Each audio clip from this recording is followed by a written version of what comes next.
Roma hizo la oferta, la historia observaba. Pedro y Pablo podían haber vivido. Había barcos partiendo del puerto. Había caminos saliendo del imperio. Había ciudades donde nadie conocía sus rostros. Pero aquí está lo que Roma no entendió. No les estaba ofreciendo vida, les estaba ofreciendo supervivencia. Y hay una diferencia, porque vivir como hombre libre renunciando a Cristo no es vida. Es otra forma de muerte, una muerte más lenta, más silenciosa, pero igual de definitiva. Y mientras Roma esperaba su respuesta, con espadas listas, con cruces preparadas, con todo el poder del imperio a su disposición, Pedro y Pablo entendieron algo que el imperio jamás comprendería. Hay cosas peores que morir, como vivir como alguien que ya no eres, como despertar cada día sabiendo que compraste tu vida al precio de tu alma, como pasar tus últimos años mirando al espejo y no reconocer al hombre que te devuelve la mirada. Roma hizo la oferta. Pedro y Pablo dieron la respuesta, y esa respuesta cambió el mundo. ¿Qué habrías respondido tú? Noveresu, el incendio. 18 de julio, año 64. El fuego comenzó cerca del Circo Máximo, no importa cómo empezó. Una lámpara volcada, aceite derramado, madera seca.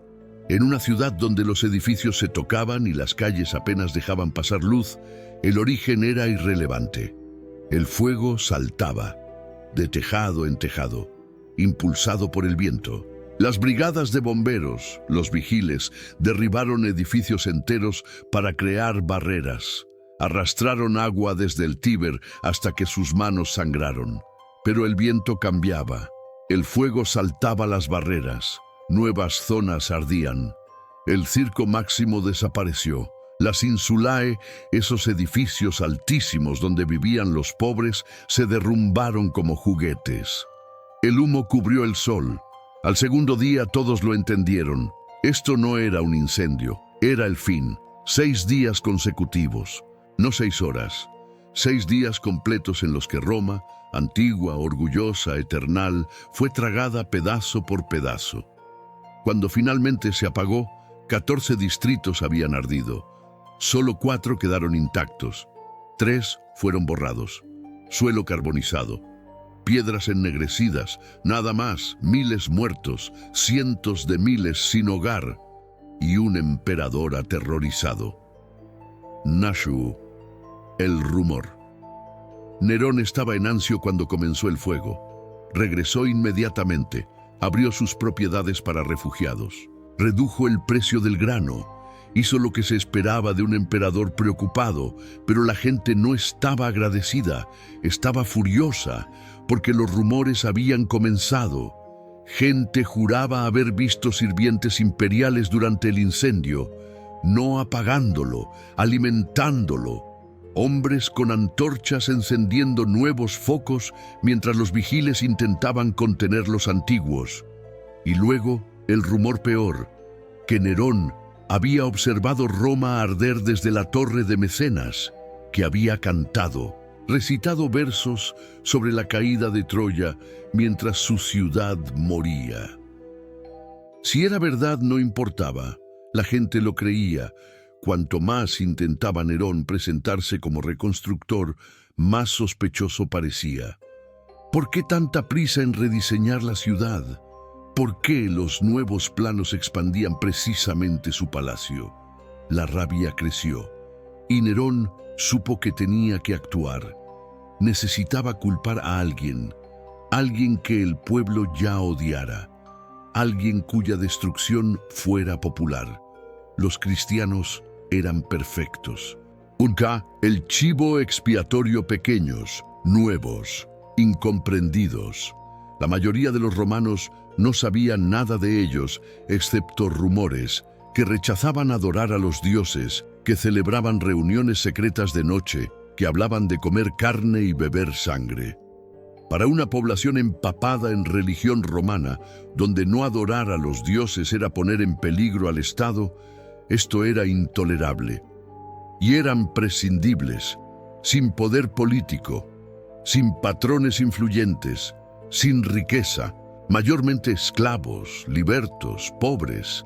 Destruirlos no le costaría nada a Nerón. Pero había otro factor. Popea Sabina, la esposa de Nerón, simpatizaba con el judaísmo, y la corte estaba llena de judíos, consejeros, comerciantes, favoritos. Si los cristianos, que hasta hacía poco eran vistos como secta judía, ahora eran separados y culpados, eliminaría toda sospecha de la comunidad judía. Así que se tomó la decisión. Los agentes del emperador se movieron por la ciudad. Los cristianos habían quemado Roma. Eran enemigos de la humanidad. Debían ser exterminados. Las detenciones comenzaron días después, y dos nombres encabezaban la lista: Pedro y Pablo. Nes, Pedro, el pescador. Pedro no nació para liderar. Nació para lanzar redes. Galileo, inculto, manos encallecidas, acento áspero que te marcaba como provinciano, el tipo de hombre que el imperio ignoraba. Pero Jesús no lo ignoró. Cuando Jesús caminó por la orilla del mar de Galilea, llamó a Pedro y su hermano: «Sígueme, y te haré pescador de hombres». Pedro dejó todo. Por 3 años caminó con Jesús, vio milagros, escuchó enseñanzas y se convenció. Este carpintero de Nazaret era el Mesías. Fue Pedro quien lo dijo primero: «Tú eres el Cristo, el Hijo del Dios viviente». Y Jesús le dio un nuevo nombre. Ya no Simón, ahora Pedro, la roca. Pedro creyó que estaba listo, que su fe era inquebrantable, que jamás abandonaría a Jesús.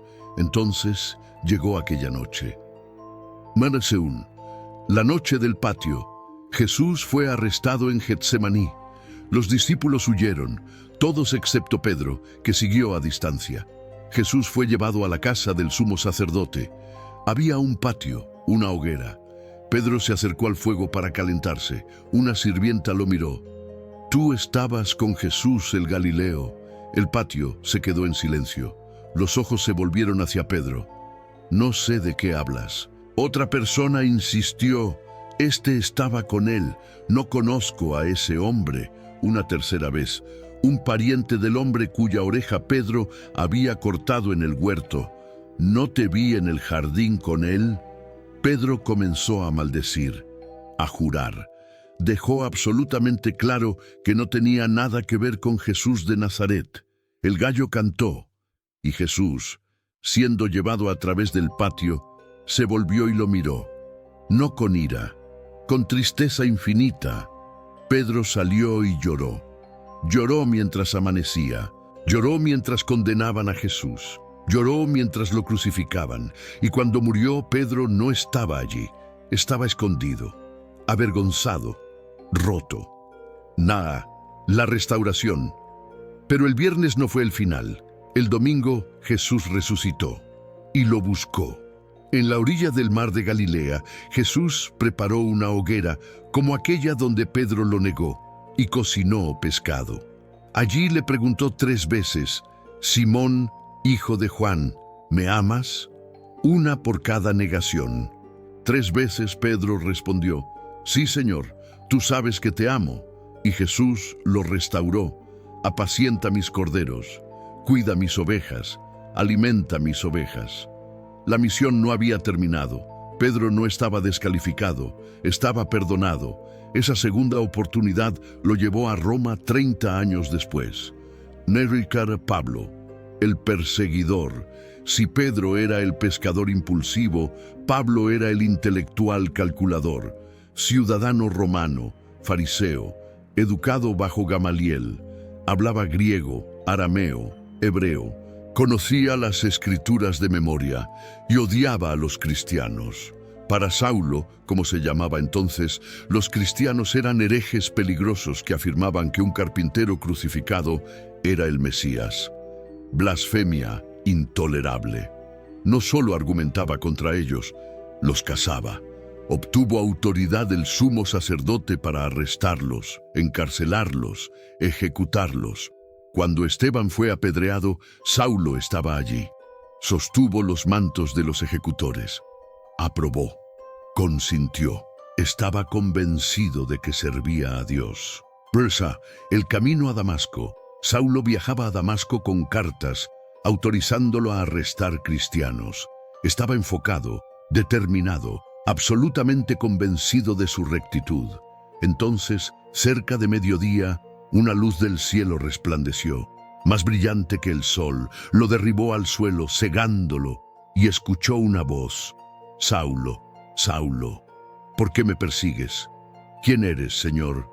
Yo soy Jesús, a quien tú persigues. Imposible. Jesús estaba muerto. Saulo lo sabía, crucificado, sepultado, terminado, pero la luz era real, la voz era real, y Saulo no podía ver. Lo guiaron a Damasco, 3 días ciego, sin comer, sin beber, luchando con la realidad de que todo lo que creía estaba equivocado. Al tercer día, un discípulo llamado Ananías vino. Hermano Saulo, el Señor Jesús me ha enviado para que recibas la vista. Saulo pudo ver, fue bautizado y se convirtió en lo que había cazado. Comenzó a predicar en las sinagogas que Jesús era el Cristo.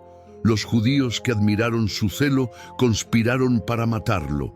Tuvo que ser bajado por el muro en una canasta para escapar. El cazador se había convertido en presa.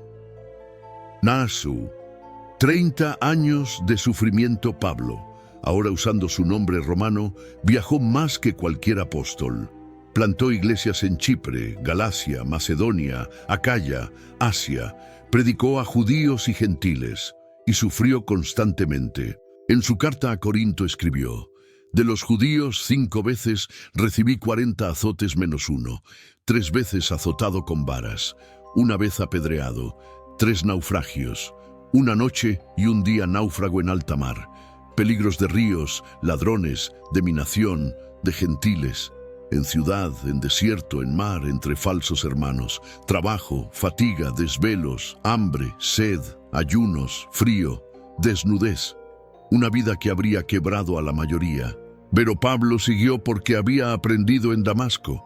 Conocer a Cristo valía más que cualquier cosa, y escribió cartas que darían forma a la teología durante milenios: Romanos, Corintios, Gálatas, Efesios, Filipenses, palabras escritas a menudo desde prisiones, por un hombre que sabía que su tiempo se acababa.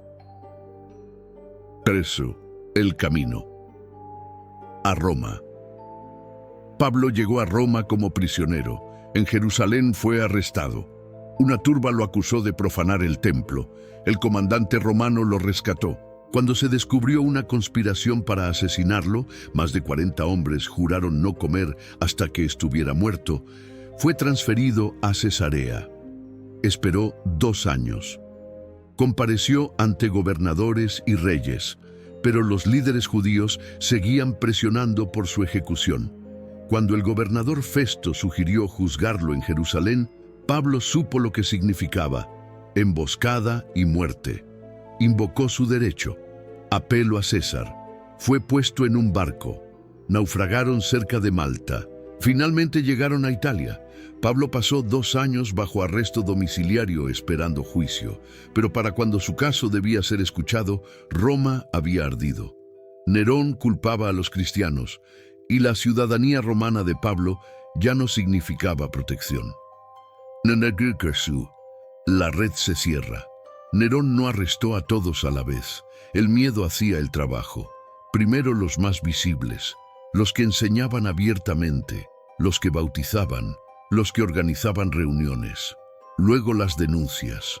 Vecinos señalando vecinos, esclavos traicionando amos, inquilinos delatando dueños, y luego, lo más oscuro, cristianos que bajo tortura daban nombres, no por malicia, por desesperación, porque el cuerpo tiene límites. Los torturadores romanos eran profesionales. Sabían cuánta presión aplicar sin matar demasiado pronto. Efecto cascada. Una detención llevaba a 5. Esas 5 a 20. Congregaciones enteras barridas. Tácito lo describió. Primero fueron arrestados los que confesaban. Luego, con su información, una vasta multitud fue condenada. multitudo ingens, cientos, miles, y Pedro y Pablo aún estaban libres, pero la red se estrechaba. Narros, Pedro en Roma. 30 años después de negar a Jesús, Pedro estaba en Roma, el corazón del imperio, el lugar más peligroso. Cuando comenzó la persecución, Pedro podía haberse ido. Había huido antes. Sabía lo que se sentía elegir supervivencia. La tradición dice que lo intentó. Los cristianos romanos lo convencieron. Vivo, puedes seguir enseñando. Muerto, solo serás otro mártir. Pedro salió de noche por la vía Apia. A medio camino, vio a Cristo caminando hacia Roma. Domine, quo vadis? Señor, ¿a dónde vas? Voy a Roma a ser crucificado nuevamente. Pedro entendió. Si huía, Cristo tomaría su lugar. No literalmente, pero en el testimonio, en el ejemplo. ¿Era real lo que predicaba o solo cuando era seguro? Se dio la vuelta, regresó y esperó lo que sabía que vendría. No pasó. Pablo en Roma, Pablo también podía haber negociado, usado su ciudadanía, su conocimiento legal, su habilidad retórica, podía haber retractado. Fui engañado, ya no creo, déjenme ir. Muchos lo habrían entendido, había hecho suficiente, plantado suficientes iglesias, escrito suficientes cartas, pero Pablo no medía su vida por lo hecho, la medía por lo que aún significaba. Retractarse borraría todo, no el trabajo, pero el testimonio, la prueba de que lo que predicaba era verdad cuando costaba todo. Esperó, encadenado, sabiendo que su ciudadanía solo determinaría el método, no el resultado. Non mis, las prisiones. Pedro fue arrestado primero, llevado a la prisión mamertina, un agujero excavado en roca, 2 cámaras, una sobre otra. Los prisioneros bajados por un agujero en el techo, oscuridad casi total, sin ventanas, sin ventilación, paredes chorreando humedad, aire espeso, difícil de respirar. Un lugar diseñado para romper la voluntad. Pero la tradición dice que Pedro no se rompió, que bautizó a sus carceleros, Proceso y Martiniano, guardias que escucharon hablar de un reino diferente. No dejó de ser apóstol porque estaba encadenado. Pablo también fue arrestado. Como ciudadano romano, sus condiciones eran mejores. No fue arrojado al calabozo, mantenido bajo custodia militar, encadenado a un soldado, pero con permiso para visitantes. Y en esos últimos días, escribió a Timoteo: trae el manto que dejé en Troas y los libros, especialmente los pergaminos. No eran palabras de desesperación, de alguien que seguía pensando prácticamente. Hacía frío, necesitaba el manto y los libros, seguía estudiando, seguía enseñando. Todos me abandonaron, que no les sea tomado en cuenta. No había amargura, solo tristeza de que incluso los que lo acompañaron huyeron cuando el peligro se volvió real. Pero el Señor estuvo conmigo y me fortaleció. Y entonces he peleado la buena batalla, he acabado la carrera, he guardado la fe. Me está guardada la corona de justicia. No fanfarronería, simple declaración. Pablo había hecho lo encomendado. Su trabajo estaba completo. Lo que venía, la ejecución, no era algo que temer, era el paso final. No obstante, el día de Pedro fue llevado a la colina vaticana, donde Nerón había construido su circo, donde tantos cristianos ya habían muerto, cosidos en pieles y despedazados por perros, crucificados, quemados como antorchas. Ahora Pedro se unía a ellos. La cruz estaba lista, madera áspera, clavos manchados de sangre. Pedro hizo una petición. No soy digno de morir como mi Señor, crucifíquenme al revés. Los soldados se encogieron de hombros, muerto era muerto. Lo colocaron invertido, cabeza hacia el suelo, pies hacia el cielo. Clavaron sus manos, clavaron sus pies, lo levantaron. La sangre corrió a su cabeza, la presión se acumuló, Cada latido bombeaba más sangre donde no debía. El dolor fue inmediato, abrumador. Respirar era agonía. Tenía que empujarse con las manos clavadas solo para tomar aire. Pero según las tradiciones, Pedro no gritó en desesperación. Usó sus últimos alientos para alentar a los cristianos presentes. Les recordó que el sufrimiento por Cristo no era derrota, era victoria. Y luego encomendó su espíritu a Dios. Y murió.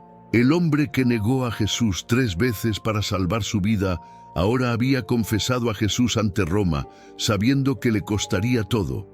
Había completado el viaje, de negación a confesión, de miedo a fe, de arena a roca. Narró el día de Pablo.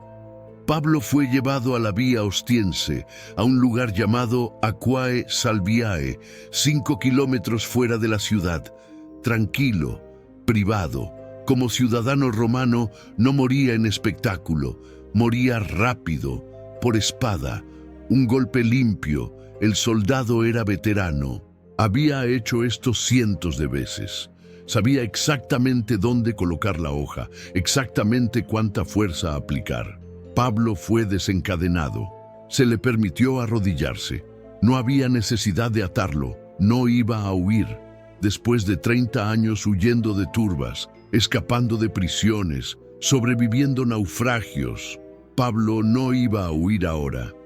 Hubo un momento, justo antes del golpe, cuando Pablo podría haber dicho algo. Una última súplica, pero no dijo nada. Cerró los ojos, inclinó la cabeza y esperó. La espada se levantó, brilló bajo el sol y cayó. El golpe fue preciso, profesional. En un segundo, el hombre que había proclamado por todo el imperio que Jesucristo era Señor, se convirtió en la prueba final de su mensaje. La tradición dice que su cabeza rebotó 3 veces, que de cada lugar brotó un manantial, probable leyenda. Pero el simbolismo es claro, su sangre no fue el final, fue semilla, agua de vida brotando de muerte. Y sin meses, lo que Roma no entendió. Nerón pensó que matando a Pedro y Pablo destruiría la iglesia. Se equivocó, porque no puedes matar un testimonio ejecutando al testigo. Solo puedes probar si lo que testimoniaba era verdad. Y Pedro y Pablo lo probaron. La iglesia no colapsó, se fortaleció. Los cristianos no huyeron, se mantuvieron unidos, recordando cómo Pedro y Pablo habían muerto, porque les habían mostrado de la manera más innegable que el evangelio era verdadero, no realizando milagros, estando dispuestos a morir por él. Ese testimonio cambió todo. Hay un principio que Roma nunca entendió. El martirio no debilita un movimiento, lo valida. Cuando alguien muere por una creencia, obliga a todos a tomar esa creencia en serio. Plantea la pregunta, ¿qué saben que yo no sé? Debe ser las tumbas. Los cuerpos no fueron dejados para pudrirse. La ley romana permitía que seguidores reclamaran restos y dieran sepultura. Cristianos valientes, arriesgando sus vidas, reclamaron los cuerpos. Pedro fue enterrado en la colina vaticana, cerca de donde fue ejecutado. Una tumba simple, una cámara excavada en roca, una lápida. Pablo fue enterrado en la vía Ostiense, también simple, también marcada. No eran monumentos, solo tumbas donde descansaban 2 hombres ejecutados. Pero los cristianos las recordaban, las visitaban, oraban allí, pasaban la historia. Aquí está Pedro, aquí está Pablo, los hombres que nos mostraron cómo morir por Cristo. Y en los siglos siguientes, esas tumbas se convirtieron en los sitios más sagrados del cristianismo. Narrus, los monumentos.